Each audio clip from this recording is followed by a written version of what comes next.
Assalamualaikum. Ngopi dulu, Mas Bro, sambil nyimak alur cerita Sioyan di cerita Better Through the Heavens Season 6 versi novel. Terima kasih yang selalu stay dan kehadirannya di channel YouTube Panatua Zaesin. Panatua Zaesin, ngucapin terima kasih banyak buat kalian. Jangan lupa like, subscribe, share dan komennya. Terima kasih. Masih di perjalanan Sioyan di Pulau Naga Void kuno. Baiklah, Panatua Zaesin akan melanjutkan cerita perjalanan Sioyan. Battle Through the Heavens Season 6 versi novel. Chapter 1312, Meninggalkan Pulau Naga. Xiaoyan menemukan bahwa atmosfer Pulau Naga kuno telah berubah saat dia kembali. Ada juga aura yang jauh lebih tersembunyi di pulau itu. Penemuan semacam ini menyebabkan hati Xiaoyan merasa sedikit terpesona. Aura kuat ini kemungkinan besar adalah sesepuh dari suku Naga Void kuno yang telah berlatih di alam kosong. Kaisar Naga muncul sekali lagi. Sesepuh ini, yang tidak mau bertarung satu sama lain karena perpecahan dalam suku, sekali lagi kembali ke Pulau Naga Timur. Xiaoyan diam-diam bergumam di dalam hatinya. Tentu saja, dia juga mengerti bahwa jalan ini pasti tidak akan mudah. Xiaoyan telah mendengarkan He King ketika dia menyebutkan beberapa informasi yang berhubungan dengan 3 pulau naga besar lainnya. Pulau Naga Timur digolongkan sebagai yang terlemah dari 4 dengan kekuatannya saat itu. Dari sini, orang bisa membayangkan betapa kuatnya apa yang disebut 3 Raja Naga besar itu. Meskipun 3 orang besar ini memiliki garis keturunan bangsawan, mereka tidak murni atau sekaya garis keturunan Xian. Namun, mengingat ambisi liar mereka pasti tidak akan membiarkan Xian menyelesaikan penyatuan. Jika itu terjadi, posisi mereka akan sangat menurun, dan sekali lagi akan ada orang di atas kepala mereka untuk memerintah mereka. Ini adalah sesuatu yang akan sulit diterima oleh ketiga Raja Naga setelah mereka terbiasa mengeluarkan perintah mereka sendiri. Keke, teman kecil Xiaoyan, kamu akhirnya kembali. Kolam petir alam kosong terlalu berbahaya. Saya takut beberapa kecelakaan mungkin terjadi pada Anda di sana. Elder Zuli muncul di depan Xiaoyan dan He King segera setelah mereka berdua memasuki Pulau Naga Timur.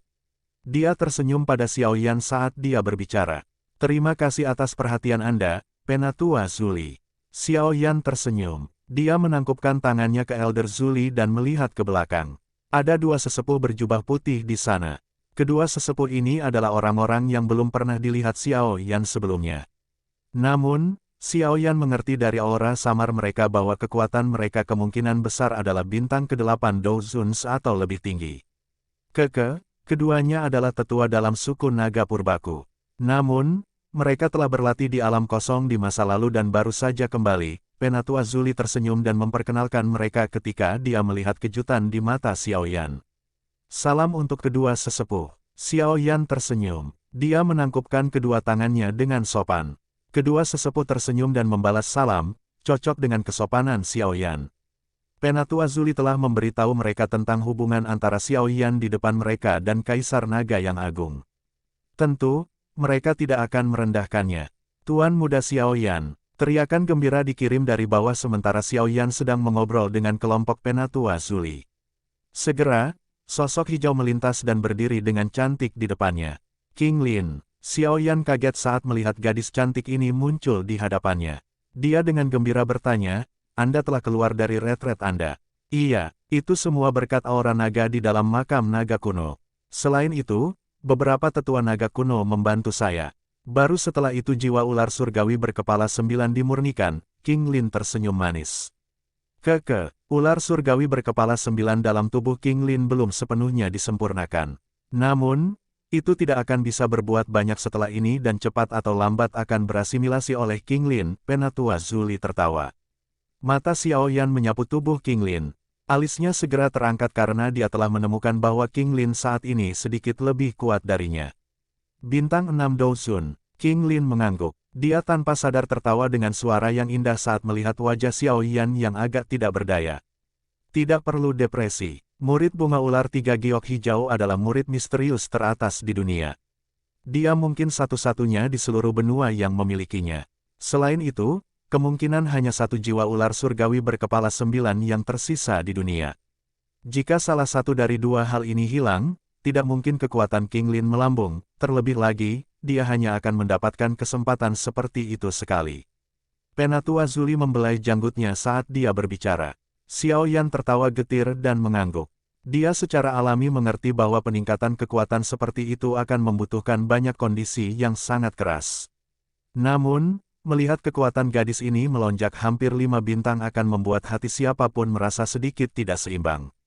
Dengan kekuatan bintang 6 Qinglin saat ini bersama dengan kekuatan murid bunga ular 3 jade hijau, kemungkinan dia bahkan bisa bertarung dengan bintang 7 Dousun.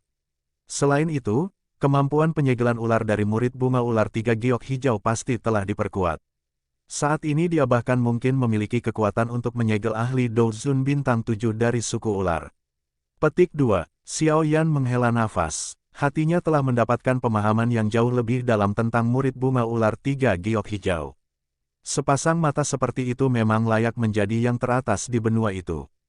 Elder Zuli, apakah Ziyan masih belum meninggalkan retretnya? Xiao Yan merenung sejenak sebelum mengubah topik untuk mengajukan pertanyaan. Belum, Kaisar Naga yang Agung akan membutuhkan waktu yang lama kali ini. Bahkan diriku yang dulu tidak yakin kapan dia akan meninggalkan retretnya, Zuli mengerutkan kening dan menjawab. Xiao Yan diam-diam mengangguk. Dia berkata, kalau begitu, saya tidak akan bisa tinggal di sini lebih lama lagi.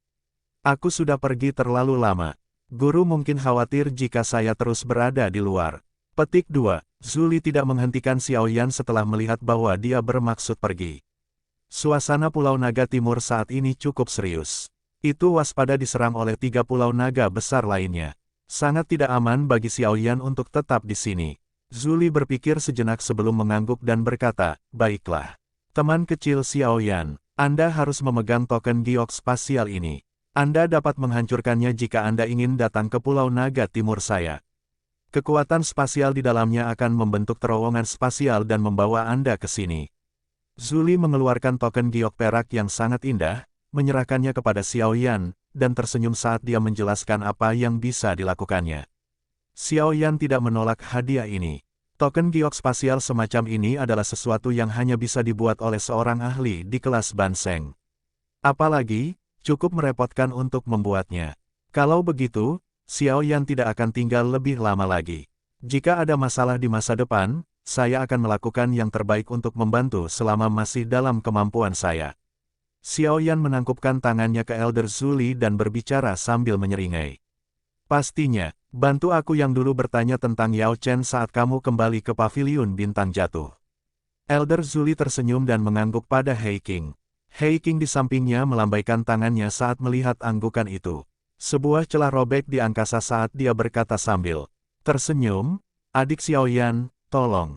Xiao Yan menyeringai. Dia sekali lagi menangkupkan tangannya ke beberapa orang. Setelah itu, dia melangkah ke celah itu. Qinglin dan Hei Qing mengikuti di belakangnya. Retakan spasial perlahan menghilang setelah mereka bertiga memasukinya. Ada beberapa raungan magical beast yang bergema di atas pegunungan hijau subur. Garis retak tiba-tiba muncul di angkasa di tengah raungan yang menyebar ini. Segera, 3 sosok manusia perlahan keluar. Secara alami, mereka adalah trio Xiao Yan, yang baru saja meninggalkan Pulau Naga Timur. Xiao Yan memandangi pegunungan tak berujung dan tanah yang membentang ke kejauhan saat dia melangkah keluar dari celah spasial. Setelah itu, dia mengangkat kepalanya untuk melihat langit biru. Dia tanpa sadar menghembuskan nafas lembut. Dibandingkan dengan alam kosong yang tak berujung, benua yang sebenarnya memungkinkan seseorang untuk bersantai. Adik Xiao Yan, kamu akan mencapai paviliun bintang jatuh dalam waktu kurang dari setengah hari jika kamu pergi ke utara dari sini. Karena situasi di dalam suku, saya terburu-buru untuk kembali. Oleh karena itu, saya tidak akan dapat secara pribadi mengirim Anda berdua kembali ke paviliun bintang jatuh. Hei Qing melihat sekeliling. Dia mengidentifikasi sikapnya sebelum memberitahu Xiao Yan. Aku telah merepotkan kakak laki-laki Hei Qing. Xiao Yan tersenyum, menangkupkan tangannya ke Hei Qing, dan berterima kasih padanya. Setelah masalah besar dengan suku naga kuno stabil, aku akan bisa keluar secara acak sesukaku. Pada saat itu, saya akan membantu Anda menghabisi anggota Hall of Souls jika saya bertemu mereka. Hei Qing menepuk dadanya dan tertawa. Xiao Yan menyeringai dan mengangguk. Hei Qing sangat teliti bahkan dengan caranya yang kasar. Karakternya tidak buruk. Dia adalah seseorang yang sangat cocok untuk berteman. Baiklah, saya tidak akan bertele-tele. Mari berpisah di sini. Petik 2. He Qing melambaikan tangannya pada Xiao Yan. Dia berhenti mengucapkan kata-kata yang tidak perlu saat dia sekali lagi merobek ruang terbuka. Tubuhnya bergerak, dan dia memasuki celah. Ayo pergi. Xiao Yan tersenyum setelah melihat He Qing pergi. Dia berbalik dan terbang ke utara. King Lin mengikuti dari belakang. Dengan mengikuti arah yang ditunjuk oleh He Qing, pemandangan yang familiar muncul di mata Xiao Yan dalam waktu kurang dari setengah hari.